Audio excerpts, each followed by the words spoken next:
Mañanera, el presidente volvió a retomar el tema, el de los médicos cubanos, y esto es parte de lo que dijo esta mañana. Se ofenden los señores todavía luego de que cometieron, para decir lo menos, el error de dejarnos sin médicos, porque tenemos un déficit de médicos generales y especialistas. No hay especialistas en los hospitales fuera de las ciudades. Bueno, para hablar de este tema, buscamos autoridades de la UNAM, de la Facultad de Medicina, de la Academia Mexicana de Médicos. Nada, ninguna respuesta. Pero hay mujeres que sí quieren hablar del tema y que hoy están aquí con nosotros. Eva Pizzolato. Eva, bienvenida, muchas gracias. Carolina. Médico general. Carolina. Perdón, Carolina, Eva, Miriam. Carolina, es que las presento en estricto orden alfabético, como siempre, perdón. Carolina, estudiante de Sociología de la Facultad de Ciencias Políticas y Sociales, consejera académica, alumna de la UNAM, secretaria general de la Central de Estudiantes Universitarios de la UNAM. Gracias, Carolina. Eva, médico general, egresada de la Universidad Juárez del Estado de Durango, representante de la Asamblea Mexicana de Médicos Pasantes en Servicio Social, y Miriam Estrada, tesista de la Facultad de Derecho UNAM, ex consejera, alumna y secretaria general de la Confederación de Estudiantes de México. Son rijosas, son echadas para adelante. Muchas gracias, bienvenidas y muy buenos días. Gracias. ¿Qué tienen que decir sobre esto, la que quiera comenzar? Pues, bueno. Bien, Eva. Empiezo yo. Es un tema bastante amplio para discutir, principalmente porque se inicia por un discurso en el que no existen médicos en el país. Sin embargo, cada año se gradúan aproximadamente 16,000 médicos de las escuelas y facultades de medicina. Hay un aproximado de 200,000 estudiantes de medicina en el país, en todos los estados. Entonces, decir que no hay médicos cae en una contradicción, ¿no? Porque también, si uno ve las cifras que aparecen por la propia Secretaría de Salud al aplicar el examen nacional para residencias médicas, el ENARM, cada año aplican aproximadamente 50,000 médicos, de los cuales 17,000 acceden a una residencia médica y todo el resto se queda rezagado, ¿no? Entonces tienen que volver a aplicar cada año. Se prometen aumento de plazas, se promete que se va a desarrollar más personal de salud, y pues no, resulta que el año pasado, de las plazas ofertadas, 1,000 médicos se fueron hacia La Habana. Eso se aceptaron la plaza, ¿no? Porque también tenías la oportunidad de rechazarla. Pero sí nos encontramos en una contradicción grande. Les dieron una plaza, pero para residir en La Habana y ejercer en La Habana, en Cuba. Buscar su especialidad allá. Allá. Que eso no está mal, lo volvió a decir hoy el presidente, ¿no? Que hagan una especialidad allá.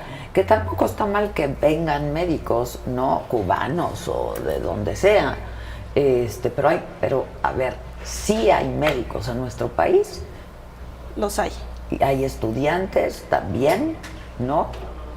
Y pues hay gente que ya se recibió y que están haciendo su pasantía, su residencia, etcétera, etcétera. ¿Es correcto? Es correcto. Es correcto.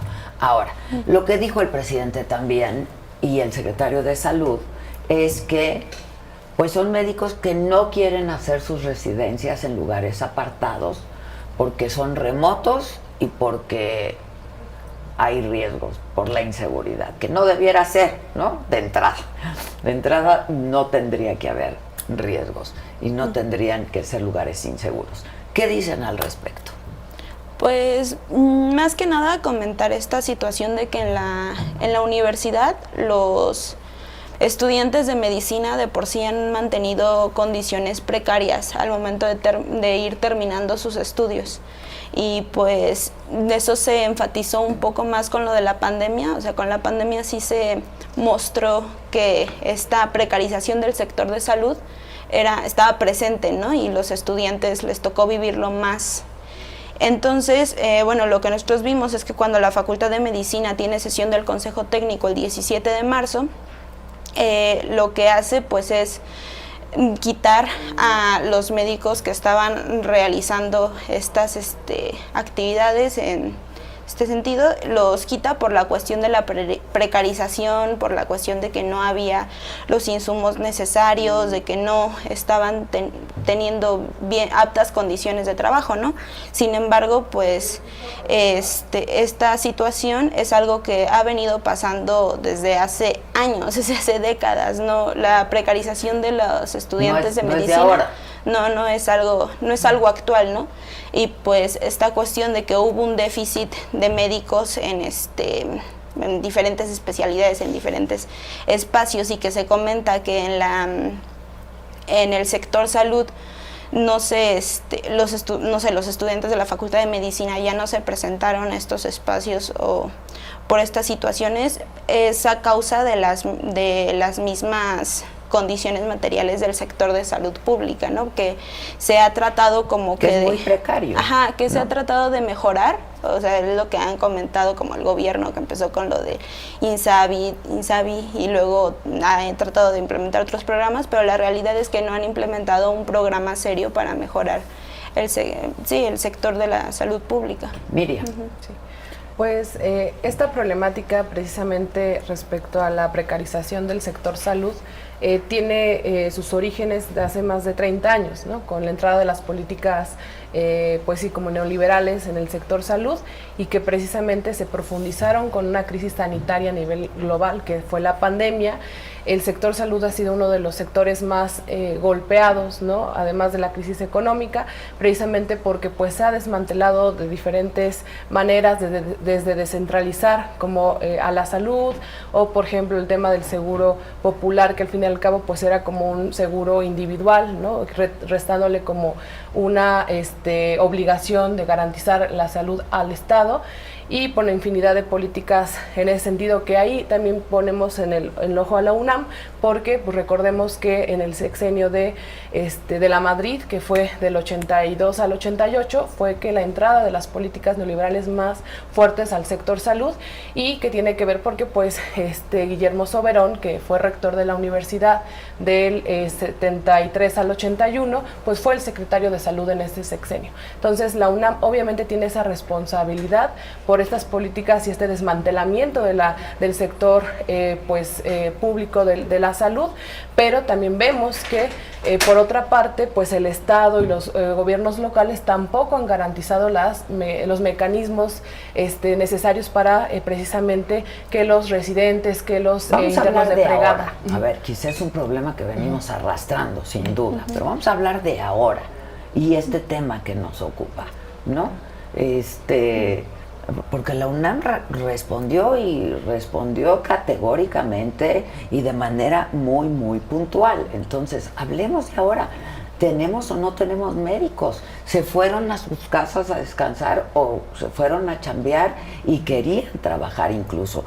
Les voy a leer algunos mensajes que están llegando. Dice, hay médicos que yo conozco y no les dan plazas y terminan consultando en farmacias donde les pagan de 30 a 70 pesos por consulta. Luego dice, por ejemplo, Gwendolyn Baena, es verdad, no quieren subir a trabajar a las zonas marginadas y alejadas. Quienes trabajamos en esos lugares nos consta, no hay médicos, no suben. Quienes sí quieran trabajar, que suban. ¿Es una realidad que eso está pasando en nuestro país? Sí. Bueno, creo que aquí también hay que tomar en cuenta que son dos cosas diferentes. Una cosa es la postura de la UNAM ante las declaraciones de la pandemia, y otra cosa es el hecho de que en las zonas marginadas del país efectivamente faltan médicos. Así como hay médicos, también faltan médicos en las zonas más marginadas del país. ¿Pero por qué es esto? Porque un médico que se preparó 7 años, mínimo 7 años, no quiere ir a pasar su vida a una zona de alta marginación del país. Si ya de por sí te envían a realizar tu servicio social a zonas bastante peligrosas y tenemos anécdotas de médicos pasantes que se ven afectados por esto, muchos dicen, pues es que yo no quiero volver a eso. La oferta que hay, es cierto que hay una convocatoria abierta. Esta convocatoria me parece que está abierta desde el 2019, en la que se piden médicos y médicas del país, de diferentes, ya sea médico general o especialistas, para precisamente irse a estas zonas. Si uno abre la convocatoria, es una convocatoria muy ambigua. ¿Por qué? Para empezar, no dice hacia dónde te vas a ir. Te dicen, es dependiendo de lo que necesite el país en ese momento, es donde te voy a mandar. Entre 3 y 6 semanas yo te respondo, tienes que aplicar por internet, mandas tu currículum, tienes que tomar un curso para los médicos del bienestar. Es una convocatoria hacia médicos del bienestar. Te ofrecen una misión de 12 meses, no te dicen cuánto va a ser la remuneración, te ofrecen basificarte supongo que en la Secretaría de Salud, y acompañado de esto te ofrecen formarte en una especialidad de atención primaria a la salud, especialidad que no existe, por lo menos en México no existe. Dice que tiene aval universitario. Por ahí estuve yo haciendo un poco de búsqueda y a lo que me dio a entender o a lo que me pinta la situación es que sería avalada por la Universidad de la Salud. Me puedo estar equivocando, pero es como un poco a lo que va dirigido. Pero si uno ve los programas académicos de la universidad, solo tiene licenciaturas, no tiene oferta de posgrado. Entonces, para acceder a una especialidad en México, está uno obligado por la Secretaría de Salud a aplicar el examen nacional. Y la convocatoria de este año no incluye una especialidad en atención primaria de la salud. Por ahí vi reportajes que se planeaba abrirla para diciembre del 2020, pero realmente no hay datos que muestren la apertura de esta especialidad. Entonces te dicen, si te quedas 3 años en la comunidad, sales como especialista. Ok, me quedo 3 años. ¿Dónde voy a trabajar después? No hay una plaza que oferten las instituciones de salud para un médico especialista en atención primaria de la salud, que hace muchísima falta, por supuesto. La prevención es la base de la salud, o sea, realmente es una base muy importante. Pero si no hacemos las cosas correctamente y si no buscamos las formas más adecuadas, no se va a lograr. Es importantísimo. Es decir, la convocatoria que se ha hecho para los médicos es ambigua, no tienes suficientes datos, no sabes cuánto te van a pagar, no sabes a dónde te van a mandar, no sabes ni por cuánto tiempo, ni de qué trata esta especialidad. Ni el aval universitario, ni el programa académico. Ni el aval universitario, ni el programa académico. ¿Tienen algo que comentar al respecto? Pues más que nada es esta situación. Ay, es un incidental, o más bien un accidental, disculpen, dime. Es más que nada esta situación de lo que hacen, por ejemplo, ya situándome más en la UNAM, lo que hacen los estudiantes de medicina al momento de empezar a egresar de su carrera, ¿no? Que es empezar a inmiscuirse y estudiar más en el ámbito a lo que se van a dedicar, por así decirlo. La situación es que la UNAM lo que busca de alguna forma es separarse del problema, o sea, como que no toma responsabilidad sobre la cuestión de las condiciones precarias en las que se van a dedicar los estudiantes, ¿no? Como que todo es ¿Pero qué tendría que hacer la UNAM? La UNAM porque eso también le corresponde al gobierno, al Estado, ¿no? Sí. Que a donde vas a llegar, ¿no? Como médico, pues haya las condiciones para poder dar y prevención y salud. Sí, lo que puede hacer es realizar convenios con el gobierno para que sus médicos, sus estudiantes, los que vayan egresando, puedan acceder a algún espacio más amplio para trabajar, un lugar donde puedan dignificar un poco más su labor, porque si la UNAM solamente se desentiende y manda a sus estudiantes a ver de qué manera se pueden dedicar a su rama, a su campo, pues es echar para atrás todo lo que vieron en su carrera, ¿no? O sea, es echar para atrás toda su capacidad en la que... Pero eso es tendría que ser obligación de la universidad. Es obligación de la universidad, de las secretarías de salud estatales y del gobierno federal también. Sí. Bueno, yo quiero agregar algo, que precisamente hablábamos de la precarización y la pandemia nos dejó un mensaje muy claro, que fue, o sea, el Estado en concreto, no solo el de antes, ¿no? El actual, no tiene las garantías para justo que los estudiantes de medicina o los profesionales de la salud puedan trabajar en condiciones óptimas y dignas. Y eso se vio muy claro con el tema de la pandemia y comentando lo que tú decías, todo, digamos que agente del Estado tiene obligación de hacer eso, incluyendo a la UNAM, porque pues recibe recurso público, y obviamente los gobiernos locales y el gobierno federal tienen responsabilidad. Y en este sentido es muy importante, por ejemplo, tú preguntabas qué se puede hacer, pues tan solo los compañeros del último año de medicina, que nosotros lo vemos en la FES Iztacala, lo vemos en la FES Zaragoza, lo vemos en la ENEO, lo vemos nuestros compañeros de la Facultad de Medicina, ellos quedan en una situación de vulnerabilidad, porque cuando van a hacer su pregrado, tanto la UNAM se deslinda y dice, no, es que ustedes, sus derechos les pertenecen a las jurisdicciones sanitarias, a las clínicas, a los hospitales. Y las clínicas, las sedes, los hospitales, las jurisdicciones sanitarias también se deslindan y dicen, es que no hay una relación laboral conmigo. Y la UNAM dice, pero es que estás haciendo trabajo fuera de las instalaciones de la UNAM.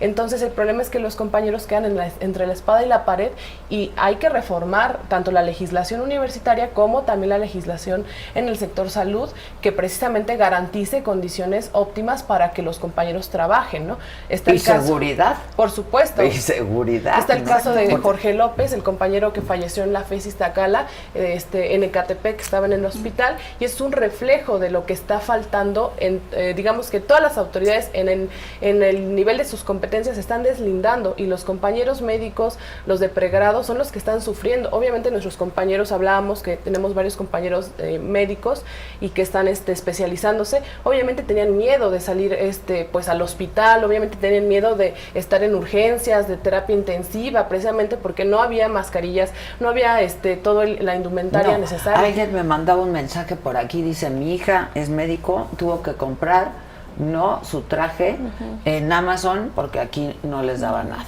Y como esta historia, miles que me han llegado, miles que me han llegado. Robal Beam dice, soy médico genetista radicando en California por falta de oportunidad en México. Ahora tengo mi licencia médica en Estados Unidos. En México sí hay médicos. Ahora, pues el ser médico es una vocación, hay un juramento que haces, ¿no? Y hoy el presidente decía, no puedes pensar solo en yo, hay que pensar en los otros. Es una carrera que tiene una vocación, ¿no? Y que, insisto, haces un juramento de dar asistencia, apoyo, salud, y de eso se trata esto. ¿Es legítimo no querer ir a estos lugares? Es mi pregunta, discúlpenme. Otro accidental, discúlpenme. Pues realmente sí, yo médico hice un juramento hipocrático, pero en el juramento no se incluye el poner en riesgo mi vida por salvaguardar la salud de alguien más. Es cierto, todos tenemos derecho a la salud. Mi derecho a la salud no es más importante que el de una persona en una comunidad de alta marginación. Ni al revés. Ni al revés. Pero si ahorita me regreso un poco a las convocatorias que anuncia la Secretaría de Salud. Hay una sección de convocatorias especiales. Ahorita hay convocatorias para 4 estados del país. Si uno busca las comunidades y los hospitales y nada más de ponerle en Google tal noticias, lo que sale son asesinatos, crimen organizado, que se hallan cuerpos a pie de carretera, que se deslavó el cerro, lugares en donde hay cortes de energía eléctrica, ¿qué haces como médico en un lugar así? O sea, sí es cierto que necesitan atención, pero no solo basta con dar la atención. Hace falta infraestructura, carreteras para poder llegar a esos lugares. Y eso es competencia del gobierno. Exactamente, que las clínicas estén equipadas debidamente. Puedo poner un ejemplo. ¿De qué me sirve mandar a un ginecólogo a una zona de alta marginación si no va a poder practicar una cesárea en caso de ser necesario? Porque no va a contar con un quirófano, probablemente no tenga un anestesiólogo que le auxilie, probablemente no cuenta con las condiciones de asepsia y antisepsia que se necesitan en un área tan delicada como lo es un quirófano. Entonces, ¿qué hace ahí? Pues tratas de referir al paciente, pero ¿cómo lo mandas a otro hospital si la carretera ya se cayó? Sí. Entonces... Tú tienes colegas y supongo que hay muchas historias, ¿no? Muchísimas. Y testimonios de primera mano. Exactamente, o sea, realmente, pues, hasta lo puedo decir yo, ¿no? Ya hablando un poco de las universidades que retiraron a los estudiantes, no fue solo la UNAM, fueron todas las universidades del país. Porque ¿en qué momento se vuelve más importante pues cubrir las necesidades de la población, pero también tenías que proteger a otra población que es vulnerable? Como estudiante de medicina no tienes noción precisa de cómo utilizar un equipo de protección personal nunca te entrenaron a usar, porque no habíamos estado en una situación así, que médicos especialistas y de altos estudios no sabían cómo abordar la situación. ¿Qué era lo mejor? Sí, efectivamente, retirar a los médicos internos de pregrado, entrenarlos y posteriormente mandarlos a los campos clínicos, que fue lo que se hizo, fue lo que hicieron las universidades. Pues lamentablemente México es uno de los países donde más personal médico ha muerto víctima de la pandemia, ¿no? Correcto. Y eso es por falta de toda esta infraestructura, ¿no? De todos los insumos, todo lo que se requiere para poder atender a la población. Yo insisto, bienvenidos todos los médicos que quieran venir, supuesto. ¿no? Bienvenidos, y que puedan aportar, y que puedan capacitar, y que puedan enseñar, y que estén dispuestos a ir a estas zonas. Bienvenidos. Pero yo solamente quiero acabar diciendo, sí hay médicos en México, no hay plazas suficientes para los médicos que hay en México. Muy bien, pues les agradezco muchísimo. Muchas gracias. Gracias, Carolina, Eva, Miriam. Muchas gracias. Gracias. Bueno, nosotros seguimos aquí. Recuerden, hoy hay saga.